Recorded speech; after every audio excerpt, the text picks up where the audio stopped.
Hello there, humans, hippies, earthlings, whoever you are, wherever you are, whatever you're doing, and whoever you are doing it to. It's Bushka on Blitz here, and I'm back with another dose of the love. This time we're having a look at a tank that is very high on my list of favourite tanks to play. They are usually all Tier X mediums. They're not all, but quite a few of them are. And this one's right up there. This is the STB-1. It's a Japanese Tier X medium. The most recent addition to the medium line at Tier 10. Medium lines at Tier 10. And it's got this beautiful... let's start with the way it looks. I think it looks absolutely superb, and I think it's got the best looking camo in the game, and you're going to see that. It's got some lovely tortoiseshell looking camouflage, and it looks very, very sexy of itself. But what it's really got going for it is a great turret and a lot of gun depression. It's got 10 degrees of gun depression, and it's got the turret to actually use that 10 degrees of gun depression. Unlike high gun depression tanks like the Leopard 1, the FV4202, and the M48A1 Patton, this tank has both the mobility and the toughness to actually utilize the gun depression stats that it's given and turn it into a really, really tough out in any kind of situational game. And it has a beautiful symbiotic relationship with, say, a 140 or a T62A, because you can have these absolute damage machines like those two Russian mediums, and they work perfectly in platoon with this tank, which can work ridge lines around them and really leverage off that fearsome damage per minute potential that they bring to the game and that toughness that they have as well. And you'll see here, we're just working these ridge lines and using the mobility of this tank to constantly put shots on and then just bugger off and get out of the way without ever having to worry too much about the gun depression. And just quietly, this poor FV215B183 got Stealth and I in platoon 3 games in a row as the opposite number, and watched in horror every game as his team fell to bits around them. And I didn't have the heart to use all the games that he was involved in the making of this video, because I thought it would have just been horrible for him to watch as the rest of his teams fell to pieces, and he was eventually left there screaming, "Please, just someone help me." But anyway, there you go. And you can see here, we're still just working the ridge. And this is such a simple tank, and it's such a simple thing to do, but it is so unexpectedly refreshing, because the FV4202, if you do this with that tank, the people will pen you straight through the gun mantlet area, because there is no gun mantlet.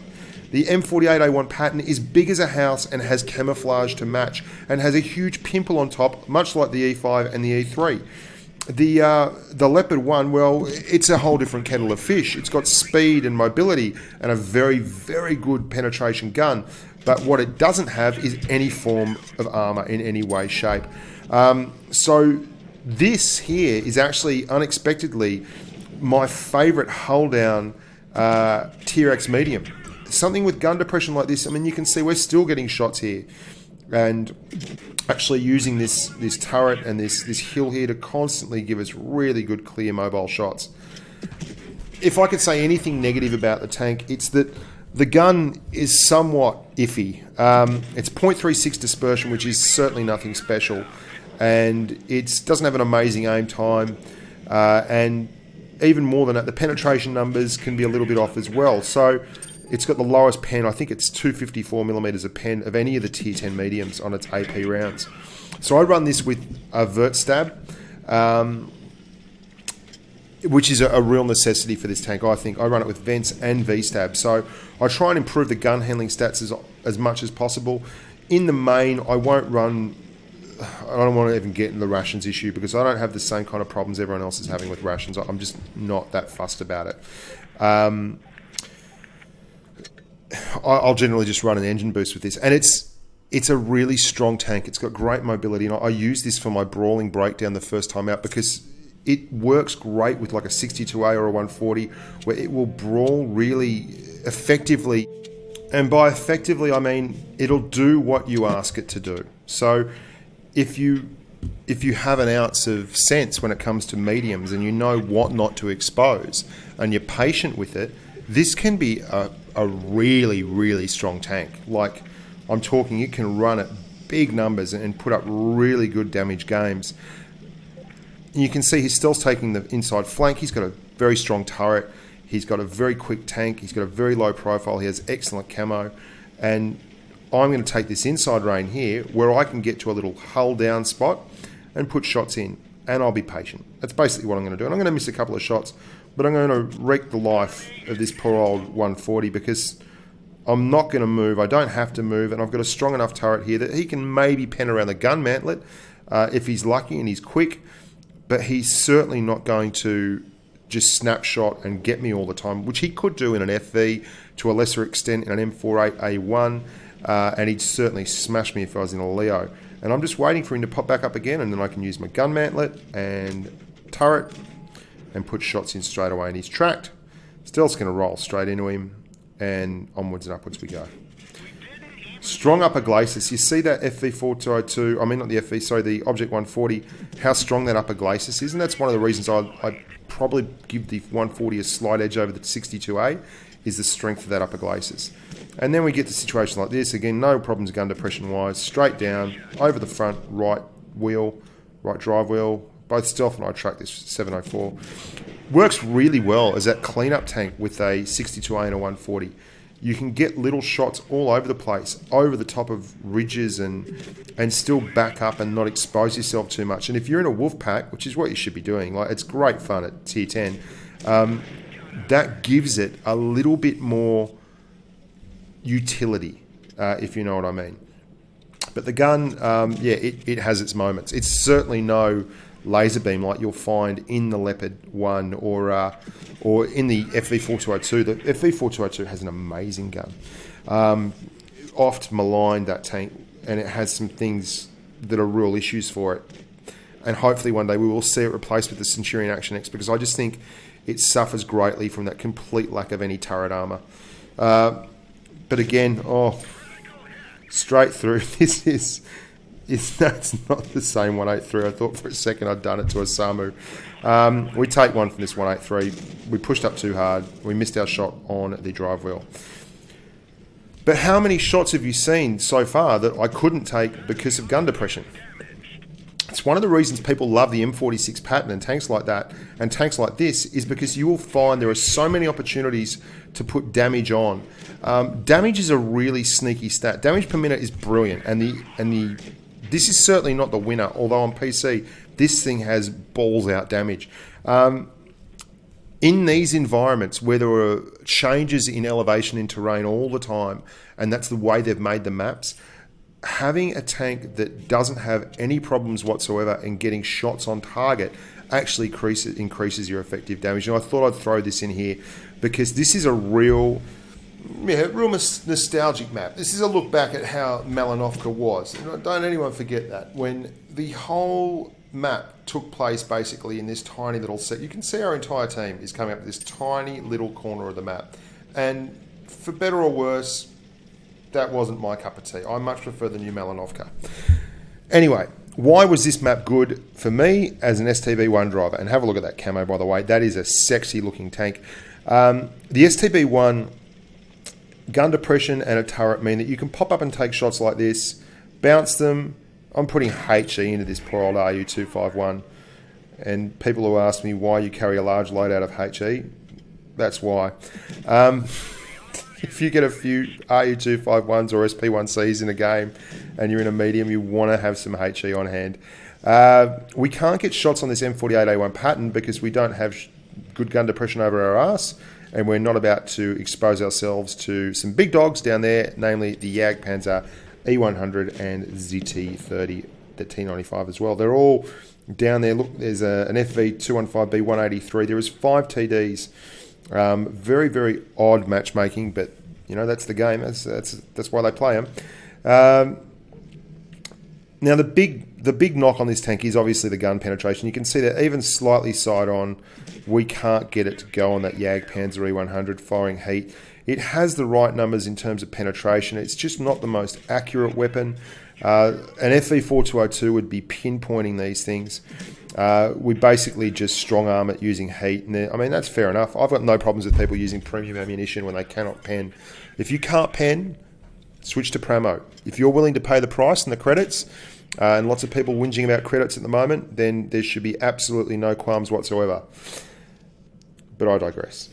So we're unspotted, which is always a good thing. And because of the mobility of this tank and that gun depression again, you can manufacture shots when you really, really need to. If you're coming out of a camo, complete camo session, like they can't see me here, you can get some shots over the side, you can see it, and then back it up straight away. And you're spotted, and you just wait for camo to reset. Any hull down tank, you need to be, and I had someone ask me this the other day, what's hull down?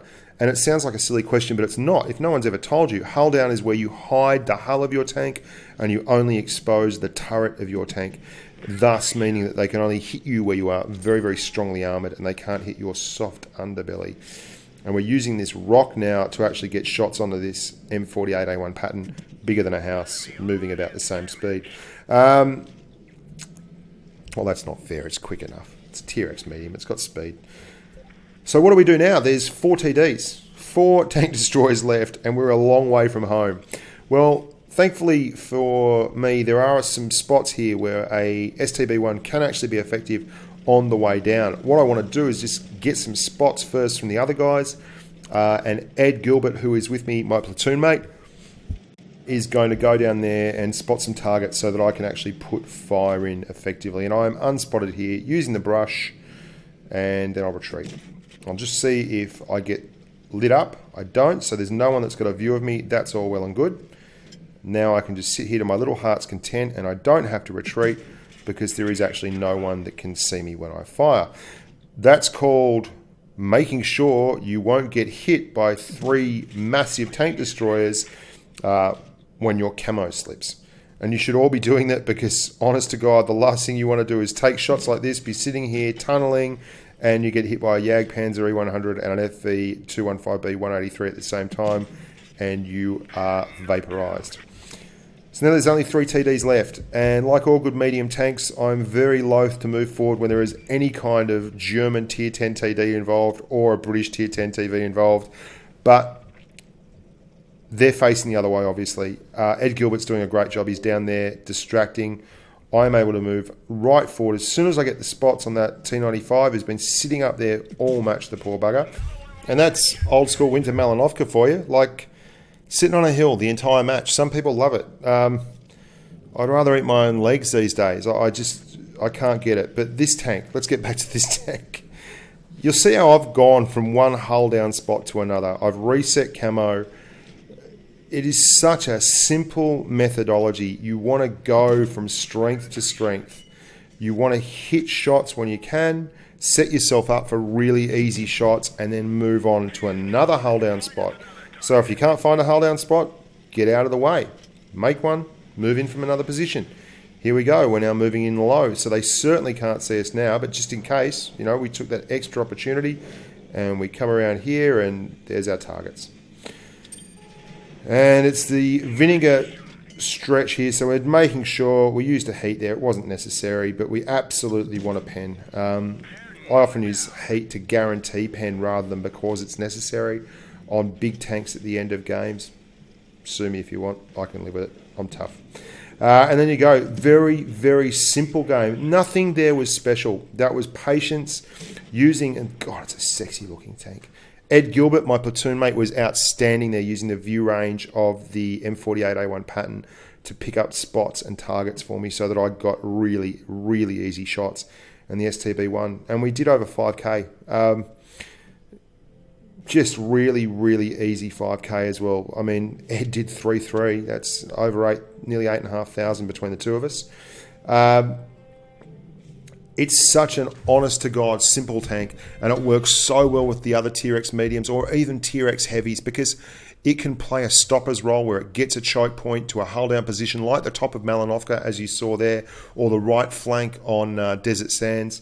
And it just becomes a really, really tough out.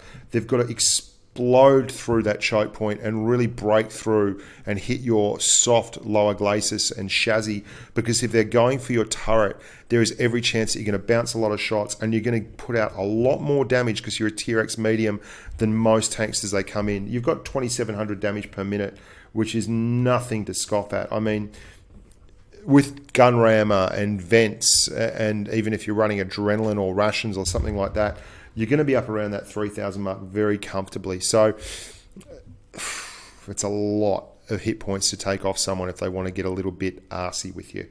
So the STB-1, one of my absolute favourite little dolls right now. I love this tank.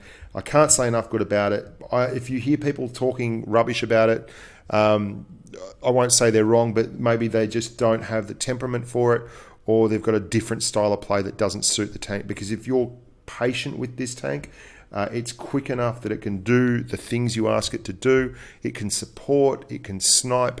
You've just got to be patient with it. You've got to use it correctly, and don't be too aggressive in it.